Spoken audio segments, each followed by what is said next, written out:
مسیح میں میرے عزیز بھائیوں اور میری عزیز بہنوں، آج ہم دیکھتے ہیں کہ یسوع مسیح ایک تمثیل فرماتے ہیں، ایک امیر آدمی کی اور لازر، اور اس تمثیل میں جب ہم غور کرتے ہیں تو لکھا ہوا ہے، یسوع مسیح کہتے ہیں کہ باپ ابراہیم کے ساتھ جب وہ امیر آدمی بات کر رہا ہے اور کہتا ہے کہ اے باپ ابراہیم مجھ پر رحم کر، تو باپ ابراہیم واضح الفاظ میں کہتے ہیں کہ آپ کے اور ہمارے درمیان ایک گڑھا ہے، ایسا کہ کوئی وہاں سے یہاں نہیں آ سکتا اور یہاں سے وہاں نہیں جا سکتا۔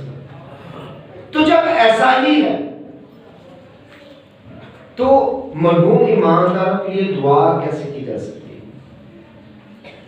کیونکہ جس جگہ پہ کوئی ہے وہاں سے اسے ٹرانسفر تو کیا ہی نہیں جا سکتا، ایک جگہ سے دوسری جگہ کوئی جا نہیں سکتا، تو پھر دعا کیسی؟ پھر میں سوچتا ہوں، آپ بھی سوچیں، اس پر غور کریں، دھیان کریں کہ حضرت ابراہیم یا اسحاق یا یعقوب یا جتنے بھی انبیاء ہیں، وہ اپنے مرحوموں کے لیے خدا کی پاک حضوری میں جھکتے ہیں، ان کا خیال رکھتے ہیں، قبروں پر جاتے ہیں، قبروں کو اس طرح سے بناتے ہیں تاکہ ان کی یادگار موجود رہے۔ پھر اگر ہم حضرت داؤد پر غور کرتے ہیں، داؤد بادشاہ پر، تو وہ شاول اور اس کے بیٹے یوناتان کے لیے روزہ رکھتا ہے، اور اسرائیل کے لیے اور باقی لوگوں کے لیے بھی۔ اگر ہم نہمیہ 9:2 میں دیکھیں تو وہاں پر ہم دیکھتے ہیں سارے اسرائیل کے لیے شریعت کی کتاب پڑھی جاتی ہے، ان کی بائبل پڑھی جاتی ہے تاکہ ان کی لوگوں کو آرام ملے۔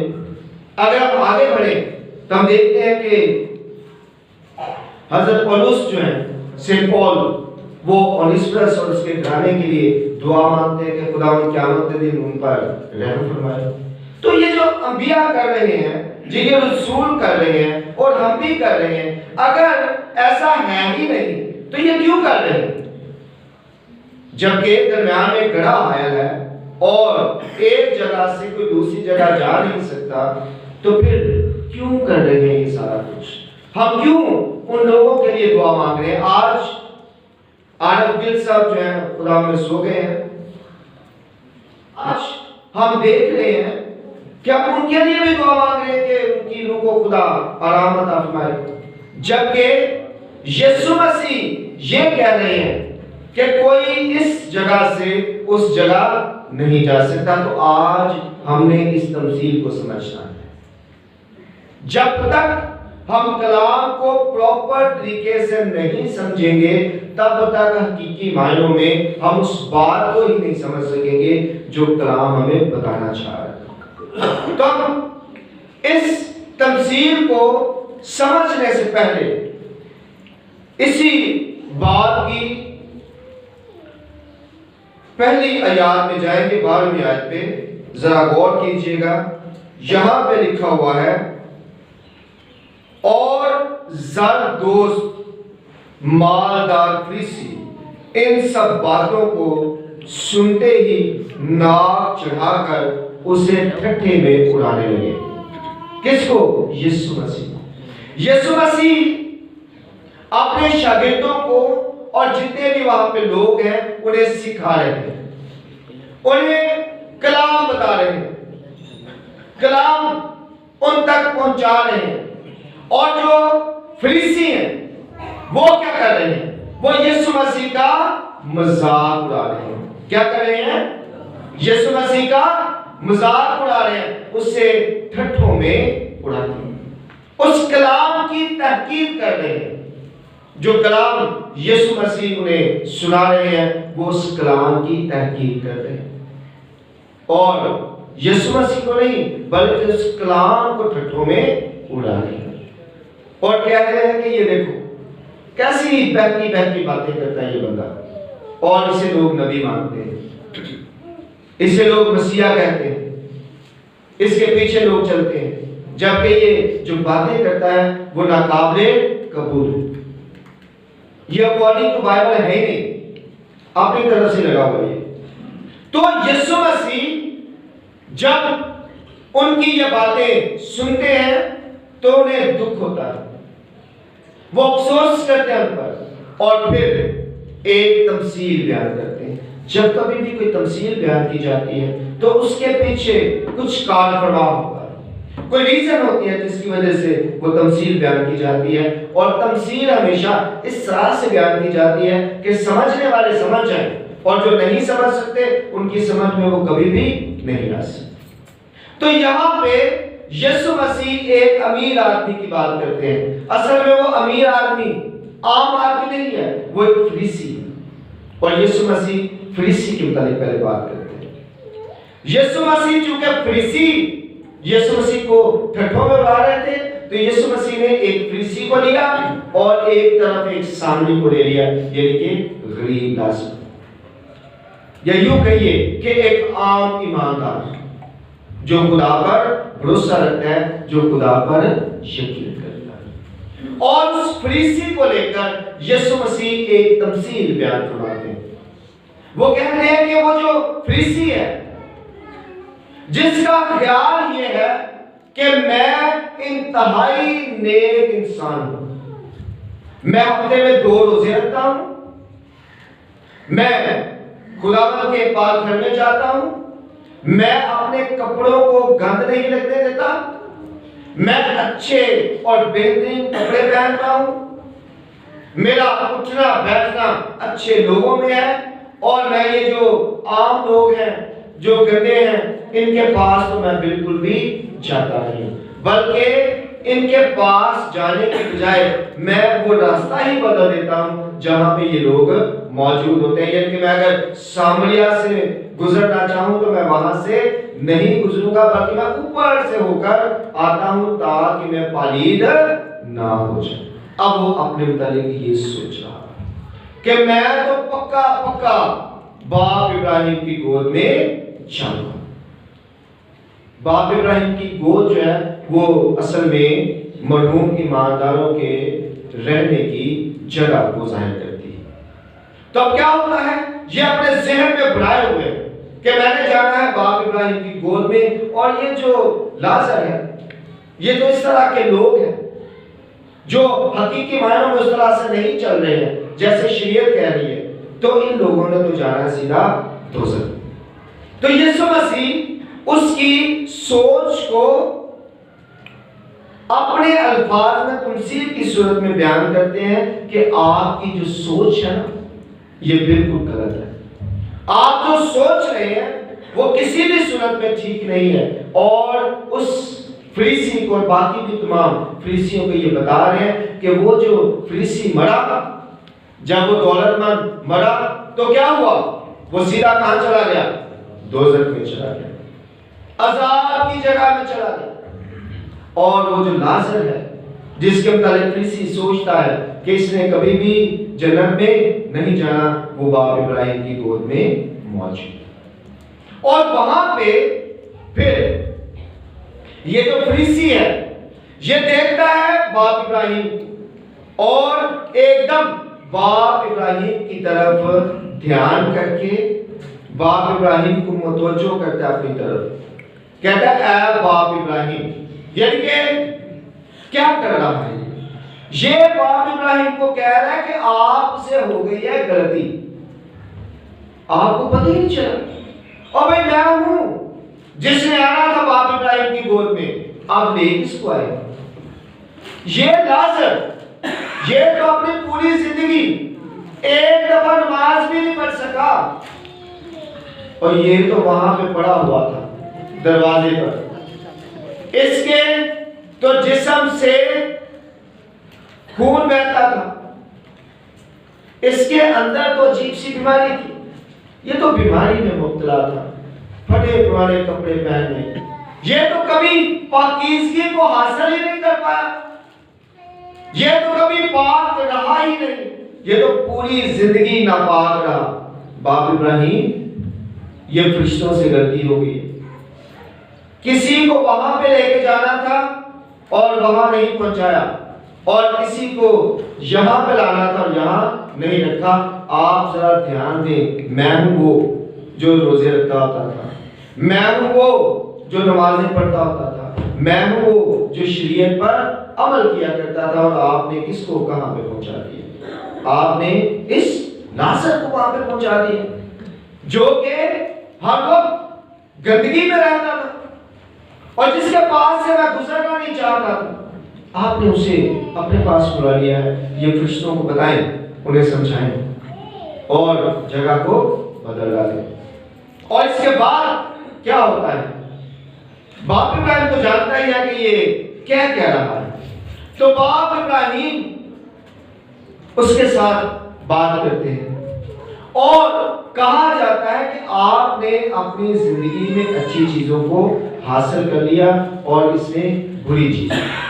یہاں فیصل میں بتایا جا رہا ہے کہ آپ کا تعلق، آپ کا ذہن، آپ کی چاہت صرف دولت حاصل کرنا تھا، اچھے کپڑے پہننا تھا، بہترین زندگی گزارنا تھا، لیکن اس کی چاہت نہ تو اچھے کپڑے پہننا نہ بہترین زندگی گزارنا، بلکہ کیا کرنا تھا؟ صرف ہر حال میں میرا شکریہ ادا کرنا۔ یہ زیادہ بہتر طور پر میرے ساتھ اٹیچ تھا اور آپ ظاہری طور پر میرے ساتھ اٹیچ تھے۔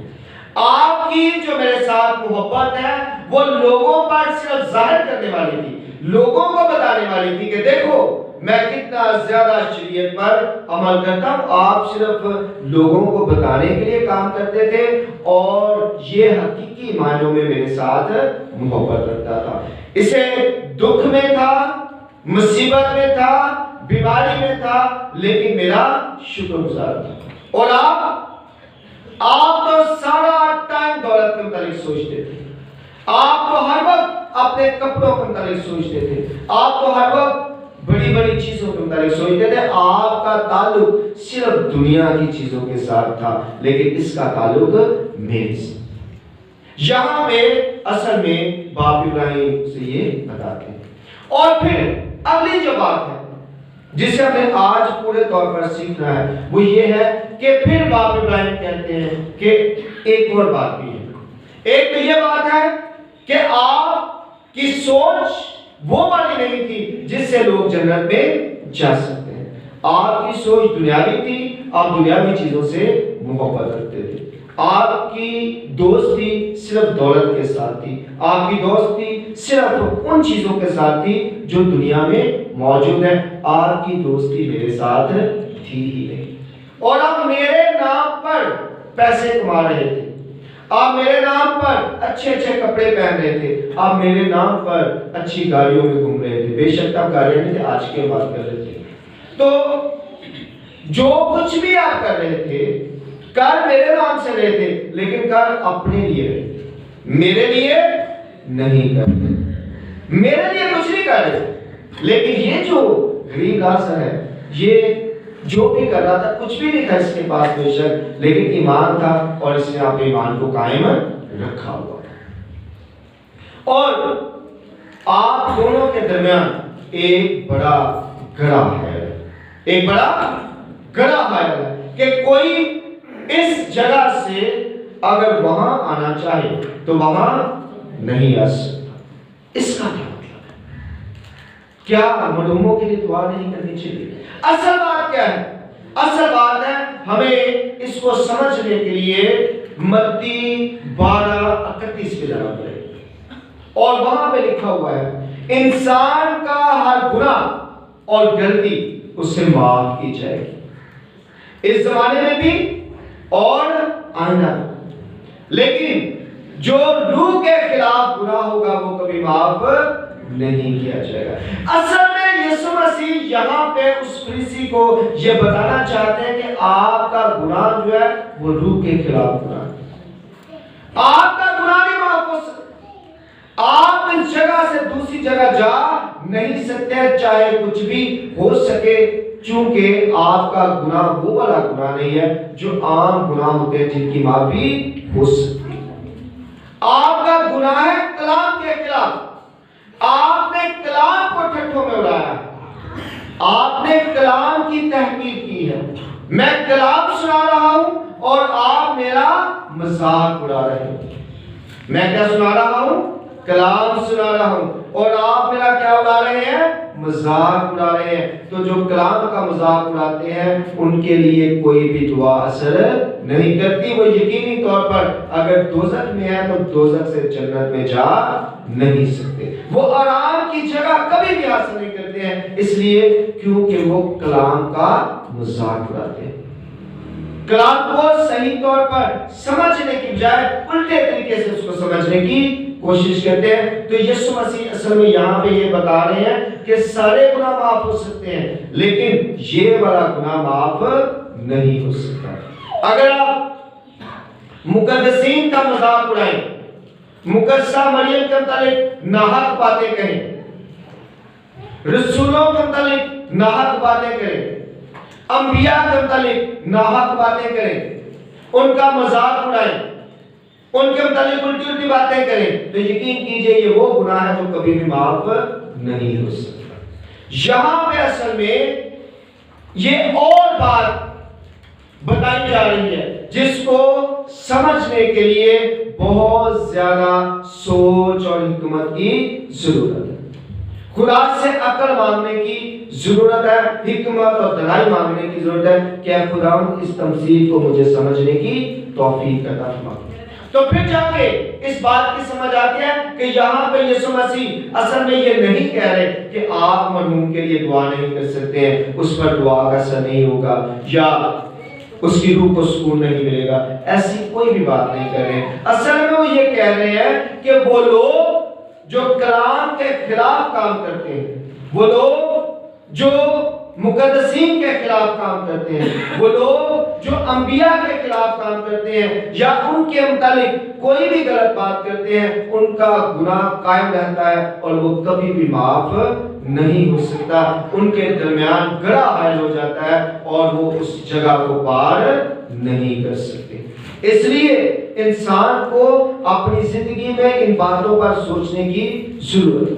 اور دوسرے نمبر پہ اگر آپ اسی تمثیل کو اور زیادہ گہرائی میں دیکھیں تو پھر یہاں تک ہے کہ آپ انسان کے خلاف بھی گناہ نہیں کر سکتے۔ آپ کو پیاسے کو پانی پلانا ہے، آپ کو بھوکے کو کھانا کھلانا ہے اور آپ کو ننگے کو کپڑے دینے، کیونکہ وہ جو لازر ہے وہ بھوکا تھا اور اسے کھانا نہیں دیا جا رہا تھا۔ وہ جس کے پاس کھانا موجود تھا، جو اپنے کتوں کو تو کھانا دے رہا تھا لیکن اس لازر کو کھانا نہیں دے رہا تھا۔ آج بھی بہت سے لوگ ہیں جو اس طرح سے کر رہے ہیں، تو کتوں کو تو کھانا دیا جا رہا ہے لیکن اس غریب آدمی کو کھانا نہیں دیا جا رہا، جو بیچارہ اس بات کے لیے ترس رہا ہے، جو سوچ رہا ہے کہ کاش اس میز سے گرے ہوئے ٹکڑے ہی میں کھا سکوں، ان کتوں سے بچے ہوئے ہی کھا سکوں۔ وہ جو چیتروں میں لپٹا ہوا اس کو لباس کی آس ہے لیکن اسے لباس نہیں مل رہا۔ وہ جو بیماری میں مبتلا ہے اسے آس ہے کہ کاش مجھے بھی کوئی ہاسپٹل لے کے جائے، کاش میری کوئی تیمارداری کرے، لیکن اس کی تیمارداری نہیں کی جائے۔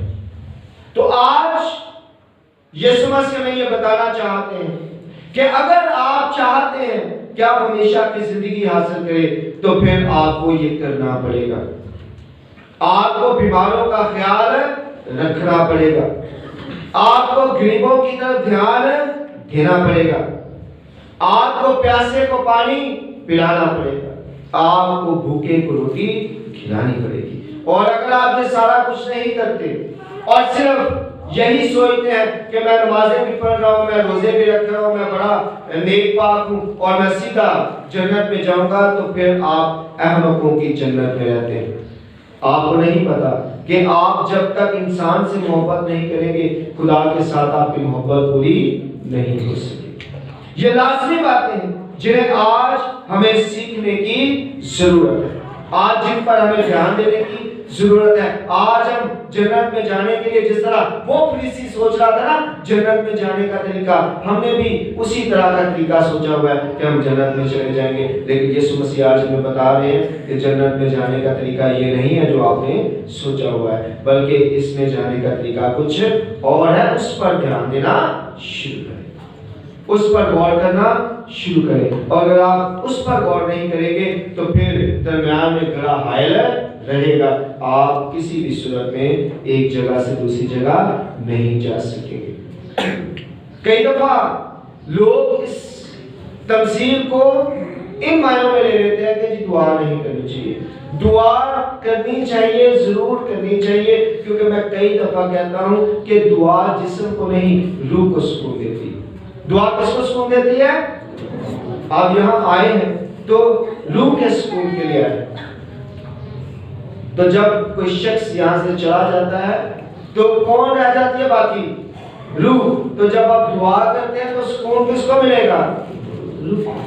تو روح کے سکون کے لیے ہمیشہ کام کرنے کی ضرورت ہے. یہاں پہ بھی جب ہم دعا کرتے ہیں تو آپ کی روح کو ہی سکون ملتا ہے، اور جو یہاں سے چلے جاتے ہیں جب آپ ان کے لیے دعا کرتے ہیں تو ان کی تو ہوتی ہی روح ہے اور اس کو کیا مل جاتا ہے؟ سکون ملتا ہے. تبھی انبیاء اس بات کو ہر وقت یاد رکھتے ہیں اور ہمیشہ ان کے لیے دعا کرتے ہیں. جیسے کہ میں نے کہا کہ حضرت داؤد تو روزے میں ٹھہر گئے تاکہ روحوں کو کیا ملے؟